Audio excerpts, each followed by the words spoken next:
기도해 주셔서 아주 유익한 시간 가지고 들어왔습니다. 또 보고 듣게 하신 것 또 말씀을 통하여서 우리 사랑하는 성도들에게 더 잘 나누기를 원합니다.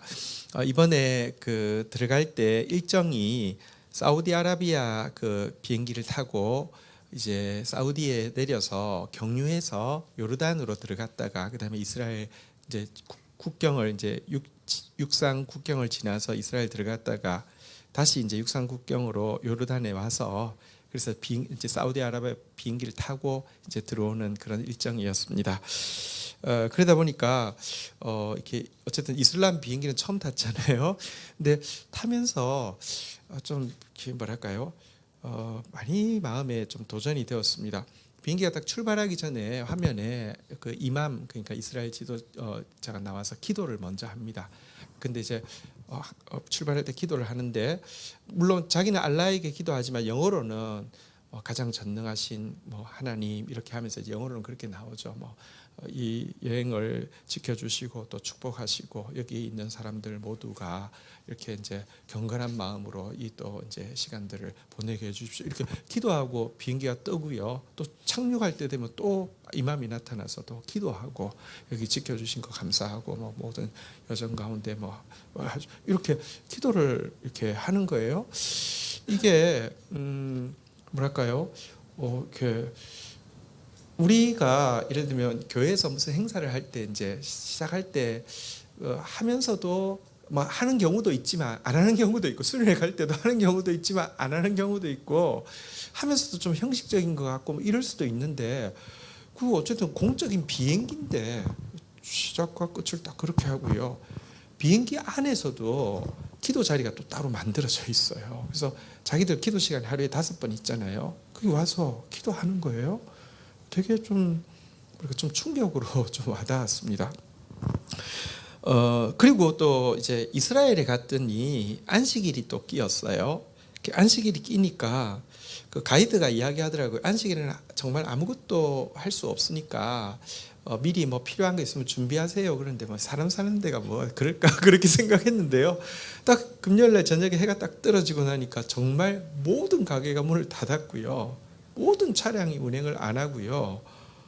되게 저는 이제 이전에 유대인 한 가정에 가서 안식일을 이제 같이 지낸 적이 있어서 가정이 그렇게 하는 것은 경건한 가정이니까 그런가 보다 했는데 사회 자체가 시스템이 그렇게 딱 돼 있더라고요. 그래서 어떠냐고 하면 이제 안식일 전에 안식일에는 노동을 하면 안 되니까 음식도 미리 전부 다 만들어 놓고요. 안식일에는 어떤 노동도 하지 않아요. 그래서 인상적이었던 게 그러니까 이제 우리가 호텔에서 이제 밥을 먹고 콜라가 좀 너무 땡겼어요. 이렇게 저녁에는 고기를 주면 유제품을 같이 먹으면 율법에 위배된다. 자기들이 그렇게 해석을 해요. 그러니까 왜냐하면 어미 젖에다가 새끼 소를 삶지 말라 이렇게 이렇게 그렇게 돼 있다 보니까 유제품과 고기를 같이 안 먹어요. 근데 유제품이라는 게 사실은 커피를 먹어도 유제품이 들어갈 수 있잖아요. 커피 믹스에. 그죠? 그러니까 아예 커피 같은 것도 안 주고 음료를 아예 안 줘요. 그러다 보니까 고기랑 물만 먹다 보면 콜라가 좀 땡기잖아요. 그죠? 그래서 고기 먹고 나서 이제 콜라 사러 가자고 이렇게 누가 이야기를 한 거예요. 안식일이라도 사람 사는 데인데 그렇게 하고 콜라 사러 갔는데 진짜 아무리 다녀도 없는 거예요. 모든 가게를 닫아놔두니까. 근데 아주 현명한 생각을 했어요. 자판기 어딘가 자판기 있을 거야. 자판기를 찾았어요. 그래서 승리에 사람 사는 데는 다 이래요 이러고 했는데 콜라를 한 개 딱 시켰더니요 나오는 거예요. 그래서 너무 감동받았죠. 근데 알고 보니까 이 안식일 규례에 저촉을 받지 않는 이 부정한 자판기를 꼭 사용할 사람은 페널티를 받는 거죠. 그래서 콜라가 한 개 1불 하는데 자판기에서 사면 5불이에요. 5불이면 얼마예요? 엄청 비싸죠. 제일 처음에는 기계 고장난 줄 알았다가 나중에 확인해 보니까 그 가격이 맞아요. 그 가격 하고 싶었, 그 가격으로도 하려고 하면 해. 아마 뭐 업자가 이제 아랍 사람이거나 이렇겠죠. 근데 이제 그거 쓸 사람은, 부정한 거 쓸 사람은 그렇게 쓰라는 거예요. 깜짝 놀랐어요. 그리고 호텔인데도요, 이제 그 전날 음식을 다 해놓는데 데워야 먹을 수 있는 게 있잖아요, 그죠? 근데 데우는 가스를 켜는 것도 노동이니까 노동을 안 하기 위해서요, 금요일 저녁이 될 때는 가스를 켜놔요. 안식일 내내 가스를 켜는, 다시 켜는 노동을 안 하기 위해서. 근데 그게 가정에서 그러는 건 이해가 되는데 호텔에서까지 그렇게 하는 거예요. 그래서 너무 신기하더라고요. 그리고 심지어 안식일 엘리베이터라고 해서 엘리베이터 누르는 것도 노동이니까 그걸 안 하려고 그냥 자동으로 쓰고, 이렇게 그냥 퍼지로 이렇게 계속 왔다 갔다 이거를 자동으로 하게 만들어 놓을 정도로 철저하게 지키더라고요. 우리 가이드분이 이제 자기 윗집에는 누가 살고 밑집에는 누가 살고, 아브라함이 살고 이름이 밑집에는 리브가가 살고 뭐 어쨌든 그런 중간에 사는데, 이렇게 어느 날 그 이스라엘 그 부인이 찾아와서 띵동 누르더래요. 근데 누르서 나가니까 그냥 아무 말도 안 하고 빙그레 웃기만 하더래요. 그래서 저 사람 왜 저러나. 그래서 뭐 이렇게 뭐 도움이 필요하세요? 그래서 빙긋이 웃기만 하더래요. 그래서 제일 처음에는 몰랐다가 알고 보니까 안식일에 예를 들면 불을 켜놨는데 불이 꺼질 수도 있잖아요, 그죠? 뭐 이렇게 전기를 뭐 켜놨는데 꺼지면은 이렇게 뭐 에어컨 켜놨는데 꺼지면 뭐 덥거나 불 켜놨는데 꺼지면은 음식을 못 데우잖아요, 그죠? 그러면 그것 때문에 온 거예요. 근데 이제 성경 보면 남종과 여종도 일을 시키지 말라고 그랬는데 이 말을 부탁을 하는 순간 남종과 여종에게 일을 시킨 거잖아요. 그래서 일을 안 시키기 위해서 말을 안 하고 빙그레 웃기만 한 거예요. 제일 처음에는 그게 무슨 뜻인지 모르니까 돌아갔어요. 근데 나중에 그걸 알고 나서는 안식일에 누가 띵동 누르면 언제나 남종과 여종이 되어서 가서 이렇게 불을 켜주고 한대요. 그러니까 그게 이제 유대인들 사이에도 소문이 난대요. 그래서 안식일에 문제가 있으면 저 남종에게 가라 이렇게 해가지고. 근데 좀 우스꽝스러울 수는 있지만 이렇게 하면 자기들은 정말 안식일에 정말 철저하게 노동을 안 하잖아요, 그죠? 그러면 그 다음 날이 되면 완전히 또 새롭게 시작하잖아요. 나쁘게만 볼 것이 아니라, 이게 이제 율법주의인데 율법주의가요, 나쁘게만 볼 것이 아니라 율법주의가 잘못되면 어떻게 되냐고 하면 내가 했다는 생각 때문에 교만해지고 다른 사람들을 향해서 잔인해지거나, 혹은 내가 율법을 못 지켰다는 생각 때문에 하나님 앞에서 율법주의는 항상 종이 되는 거거든요. 막 벌벌벌 떨거나 막 항상 뭐랄까요, 그 막 종처럼 막 떠는, 이거는 율법주의의 잘못이지만 한번 보십시오. 비행기 뜨고 내릴 때 항상 기도하고 중간에도 시간마다 가서 기도하는데 율법주의가 아니라고 하면 얼마나 비행 시간 동안에 경건한 마음으로 가겠어요. 안식일에 정말 모든 종류의 노동을 다 내려놓고 하나님께만 집중한다고 하면 얼마나 삶이 새로워지겠어요. 보면서 우리가 뭐랄까요, 너희의 의가 바리새인보다 못하면은 그 천국에 들어갈 수 없다. 예수님 그런 말씀을 하셨는데, 사실 우리는 뭐랄까요, 그들보다 더 하나님 앞에 서는 것에 너무 그 무책임을 하잖아요, 그죠? 그럼 안 되겠다 이런 생각이 참 많이 들더라고요. 우리 하나님 앞에 좀 더 철저히 서십시다. 그러면서도 여러분, 이게 율법이 아니라 율법의 반대가 은혜잖아요, 그죠? 나 같은 사람이 설 수 있는 게 은혜라는 걸 알아서 서면 설수록 교만해지는 게 아니라 겸손해지고, 서면 설수록 다른 사람을 향해서 잔인해지는 게 아니라 너그러워지고, 서면 설수록 하나님 앞에 떨면서 서지만 서면 설수록 하나님의 자녀로서의 자존감을 누리는 그런 신자들이 나타날 때에 세상이 변화되어질 것입니다. 꼭 그런 사람들로 저와 여러분들이 회복되기를 주의 이름으로 축복합니다. 네, 우리 말씀 한번 보도록 하겠습니다. 역대하 25장 14절 내용부터 28절까지인데요. 14절 읽고 시작하도록 하겠습니다. 같이 읽겠습니다. 시작. 아마샤가 에돔 사람들을 죽이고 돌아올 때에 세일 자손의 신들을 가져와서 자기의 신으로 세우고 그것들 앞에 경배하며 분향한지라. 아마샤의 일대기를 오늘 아침과 또 내일까지 해서 보게 되는데요. 아마샤에 대해서 성경이 이렇게 어떤 사람이다라고 정의하는 것, 우리 25장 2절 한번 돌아가서 읽어볼까요? 아마샤에 대해서 이렇게 정의하고 있습니다. 같이 한번 읽겠습니다. 시작. 아마샤가 여호와께서 보시기에 정직하게 행하기는 하였으나 온전한 마음으로 행하지 아니하였더라. 그러니까 아마샤에 대해서 평가가 두 가지죠. 정직하게 행동하는 사람이다. 하지만 행동하되 온전한 마음으로 행동하는 것은 아니다라고 이렇게 이중적으로 평가했는데요. 이런 평가를 받은 사람은 성경의 유일한 사람이 아마샤입니다. 이게 어떤 평가일까요? 정직하게 행동하는 사람이다. 하지만 온전한 마음으로 행동하는 사람은 아니다. 이렇게 이야기하고 있는데 이게 어떤 차이가 있을까요? 정직하게 행동한다는 것은 자기가 분명히 아는 말씀에 대해서는요 그대로 순종한다는 뜻이겠지요. 혹은 자기가 분명히 들은 어떤 대답에 대해서는요 그대로 순종한다는 뜻이 정직하게 행한다는 것이죠.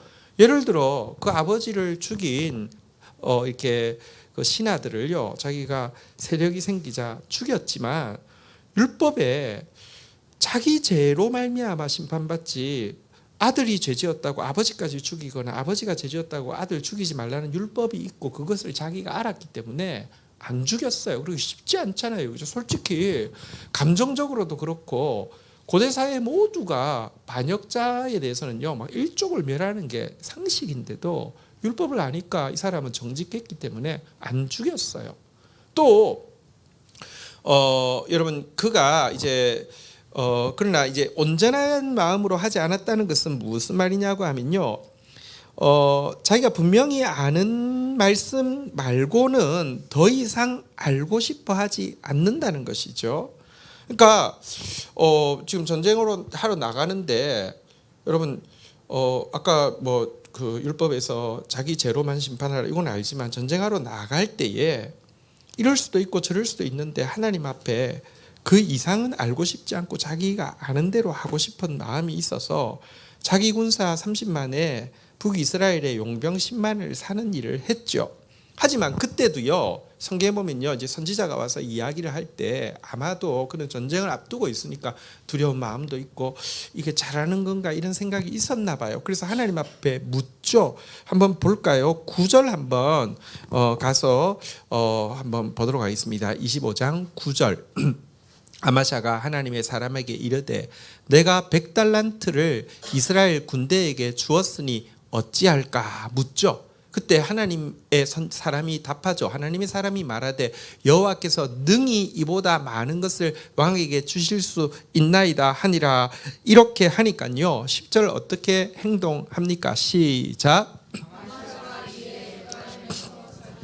온 군대를 나누어 그들의 고향으로 돌아가게 하였더니 그 무리가 유다 사람들에게 심히 노하여 분연히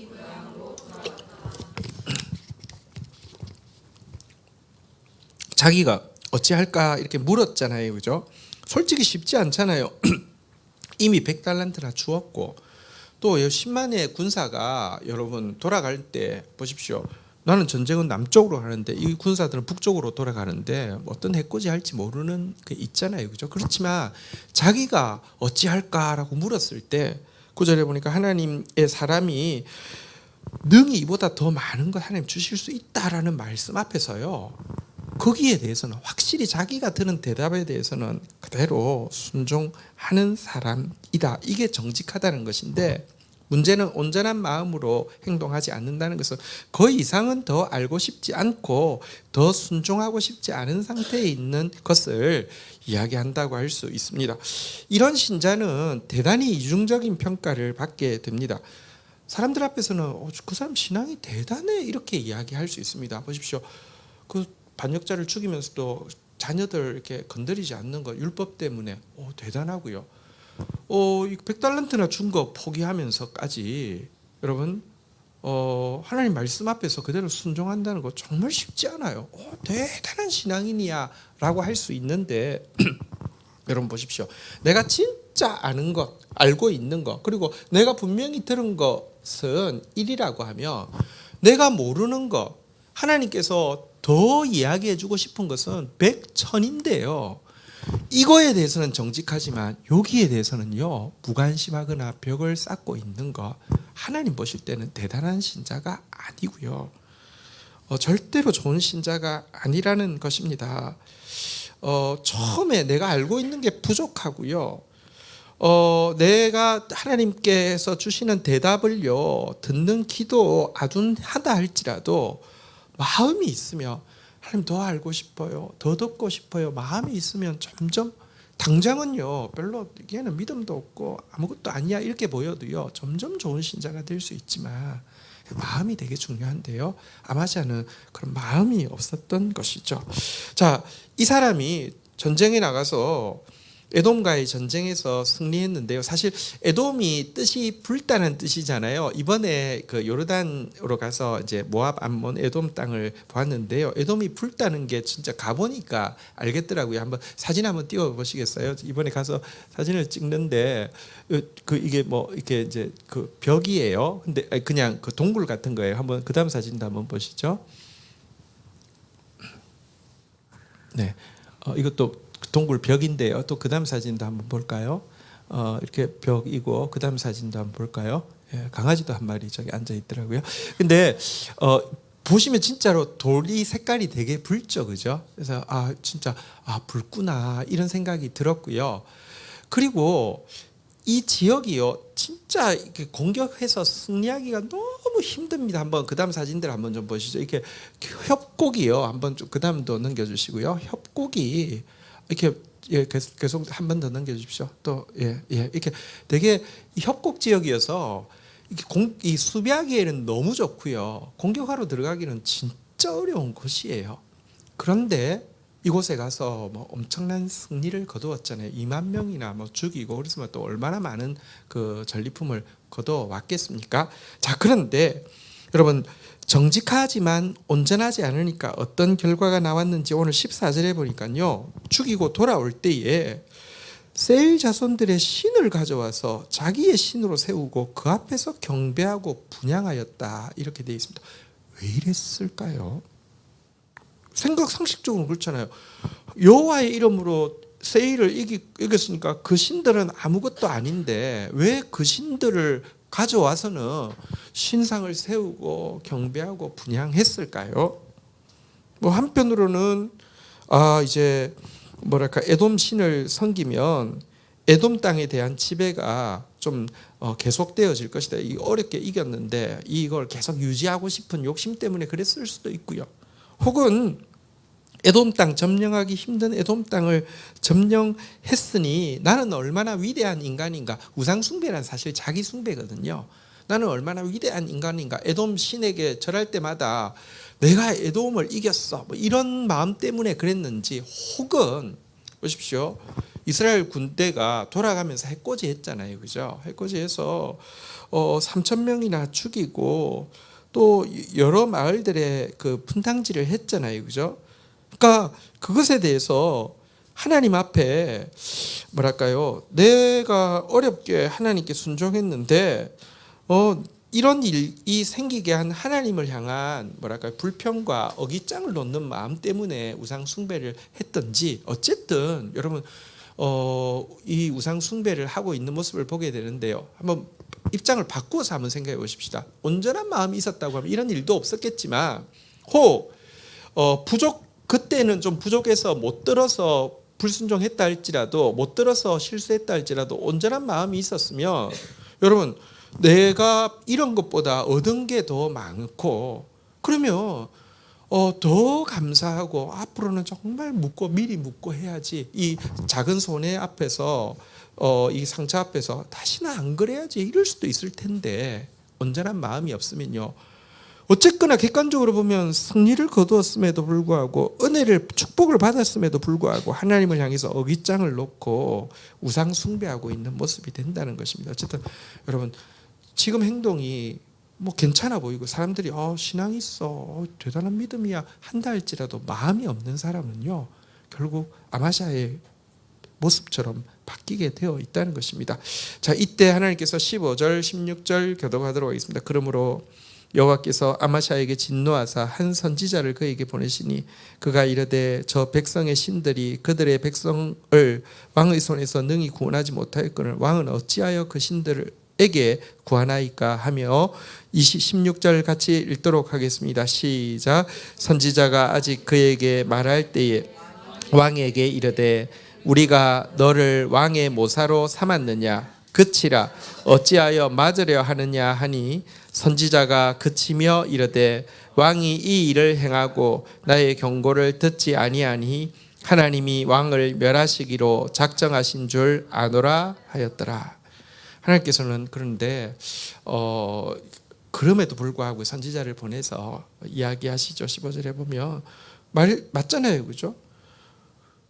실패한 무너진 나라의 신을 왜 그에게 구하느냐고 이렇게 할 때 여러분 교만이 들어오고요. 온전한 마음이 없으면 16절에 보는 대로 내가 너를 내 모사로 삼았느냐라고 이야기하면서 그치라 어찌 맞으려 하느냐 이렇게 입 다물어 어디서 감히 뭐 이렇게 하고 이렇게 선지자의 입을 막지요. 근데 여러분 선지자의 입을 막는다고 되는 일이 아니죠. 선지자가 이렇게 이야기하죠. 이 일을 행하고도 또 경고까지 듣지 않는 것은 하나님께서 왕을 멸하시기로 작정하신 것이다. 이렇게 하고는 입을 닫고 돌아가게 되는데요. 어떻게 멸하게 하실까요? 멸하게 하는 거 여러분 교만하면 결국은 스스로 무덤을 파는데요. 17절부터 한번 좀 보도록 하겠습니다. 유다왕 아마샤가 상의하고 예후의 손자 여호아하스의 아들 이스라엘 왕 요아스에게 사신을 보내어 이르되 오라 서로 대면하자 한지라. 18절 같이 읽도록 하겠습니다. 시작.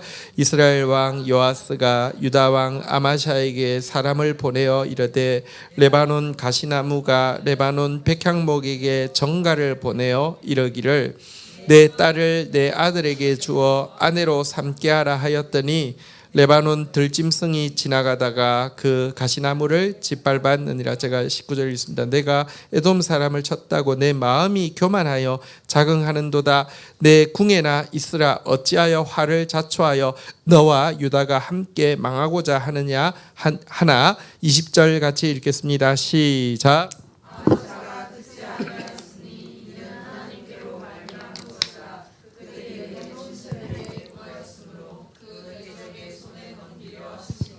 네. 선지자의 말을 듣지 않으니까 17절 보니까 이제 상의한다고 돼 있는데요. 자기한테 아첨하는 사람들, 듣기 좋은 말하는 사람들 이야기를 듣죠. 그리고는 북왕조 이스라엘과 한판 뜨기로 결심을 하였습니다. 이것은 분열 왕국의 최초의 남유다와 북이스라엘 최초의 전쟁입니다. 명분은 그렇잖아요. 해코지한 것에 대해서 이렇게 안갚음한다라고 할 수 있지만 사실 이게 정확하게는 그 북이스라엘 왕의 입술을 통하여서 하신 말씀이 맞죠. 19절에 보니까요. 네가 에돔 사람을 쳤다고 내 마음이 교만하여 자긍하는도다. 지금 에돔 사람 치고는요. 에돔 우상을 섬기면서요. 사실 자기를 섬기는 거죠. 그리고 하나님의 선지자를 향해서도 누가 너를 나의 모사로 삼았느냐 그치라 어찌 맞으려 하느냐 이렇게 하는 자긍하고 교만하기 때문에 전쟁을 건 것입니다.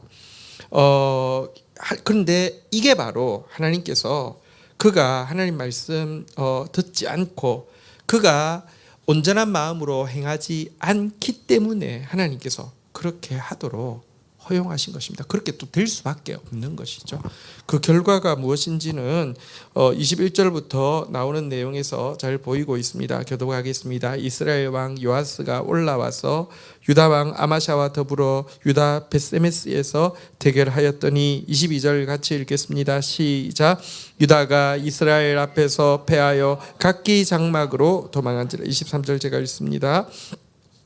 이스라엘 왕 요아스가 벳세메스에서 여호아스의 손자 요아스의 아들 유다 왕 아마샤를 사로잡고 예루살렘에 이르러 예루살렘 성벽을 에브라임 문에서부터 성 모퉁이 문까지 400규빗을 헐고. 24절 읽겠습니다. 시작. 또 하나님의 전 안에서 오벳 에돔이 지키는 모든 금 은과 그릇과 왕궁의 재물을 빼앗고 또 사람들을 볼모로 잡아가지고 사마리아로 돌아갔더라. 25절까지 읽겠습니다. 시작. 이스라엘 왕 요아스의 아들 요아스가 죽은 후에도 유다 왕 요아스의 아들 아마샤가 15년간 생존하였더라. 전쟁했더니요 패전하였고요, 포로 잡혔고요, 또 많은 볼모들과 함께, 그리고 성전에 있는 많은 이렇게 이 성전에서 쓰는 성물들과 함께 사로잡혀 가서 북이스라엘 왕이 죽을 때까지 그곳에 있었고요. 그러다가 죽고 나서야 풀려나게 되었습니다. 정말 참 비참한 왕이죠. 이런 왕이 어디 있습니까? 근데 와서도 여러분 어떻게 됩니까? 27절 28절 한번 볼까요? 아마샤가 돌아서서 여호와를 버린 후로부터 예루살렘에서 무리가 그를 반역하였으므로 그가 라기스로 도망하였더니 반역한 무리가 사람을 라기스로 따라 보내어 그를 거기서 죽게 하고. 28절 같이 읽겠습니다. 시작. 그의 시체를 말에 실어다가 그의 조상들과 함께 유다 성읍에서 장사하였더라. 돌아왔지만 또 반역이 일어나서 결국은 자기 백성의 손에 의해서 죽는데요. 예루살렘에서 죽은 것도 아니고 유다 남쪽에 남서쪽에 제일 끝에 있는 이제 그 도성인 라기스까지 피신을 갔다가 그곳에서 죽임을 당해 가지고요. 죽임을 당하게 됐다, 이렇게 이야기하고 있습니다. 물론 하나님께서 그가 아는 부분에서 행하였던 정직함에 대해서는 하나님께서 또 인정해 주셔서 그의 시신이 돌아올 수 있게는 하셨지만 정말 참 비참한 인물이 되었죠. 이거 보면서 우리 하나님 앞에서 여러분, 남들이 너 신앙 좋다 이렇게 이야기할지라도 하나님은 중심을 보시잖아요. 내 마음이 하나님께 얼마나 더 가 있느냐. 여러분들, 신자들 중에 가끔 그런 분들이 있어요. 진짜 성경에 나온 구절, 또 자기가 좋아하고 잘 아는 구절은 철저하게 지키는 사람이 있어요. 근데요, 딱 그것까지예요. 더 이상 알기도 원치 않고 듣기도 원치 않고 하나님 말씀 자기가 별로 듣고 싶지 않으니까 귀도 기울이지 않고 그런 사람 많이 있습니다. 그래서는 안 됩니다. 그러면 어느 순간 교만이 들어오고요, 어느 순간 말씀에 대해서 완전히 문을 닫고요, 그러면 정말 어리석은 결정하고 수치스러운 패배 가운데 부끄러운 끝을 당할 수밖에 없습니다. 우리 갈수록 정직할 뿐 아니라 점점 더 온전한 마음으로 주님 쫓는 저와 여러분들이 되어야 되겠습니다. 또 그런 사람이, 한 사람이 하나님 앞에 예배드릴 때 여러분, 이 땅 막 완전 세속으로 막 물들어서 타락한 막 사회도 있고요, 또 저쪽에는 반대로 막 율법에 잡혀가지고 철저하게는 하는데 자유함도 없고 진짜 사랑도 없는 막 그런 데도 있는데요, 정말 정직하면서도 온전한 마음으로 주님 앞에 선다고 하면 점점 주님 닮게 될 것이고요, 우리가 부족해도 우리를 통해서 전능하신 하나님은 일하실 것입니다. 그리고 우리가 드리는 기도를 하나님 받으실 것입니다. 그런 사람이 될 수 있기를 축복합니다. 우리 찬양 한번 하고 주님 앞에 기도하는 시간 가지도록 하겠습니다.